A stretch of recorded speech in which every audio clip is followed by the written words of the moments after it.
Kayaw-yaw Alvin, invite mo ating mga kayaw-yaw na pumunta sa store mo. Ayan. Sa mga pupunta dyan, dito tayo sa Riverside ng malapit sa Commonwealth Market.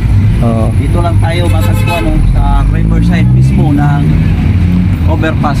Nasa gilid lang. Sa gilid lang talaga. So kaganda dito tayo ngayon sa taas para pakita natin yung imported Okay shoes dito sa may Riverside, Commonwealth, Quezon City. So ito, papuntang Circle. And dito sa kabila, papuntang SM doon, no? SM Fairview. So ang imported Okay shoes, ayun, makikita nyo yung sa taas. Ayan, no? So nandyan po ang imported Okay shoes. Punta lang kayo dyan. Then nandyan po ang mga sapatos nila na mamaganda at sulit pa. Pagbaba mo ng flyover, nandito na rin makikita mo ng imported Okay shoes. Then sa taas, oh.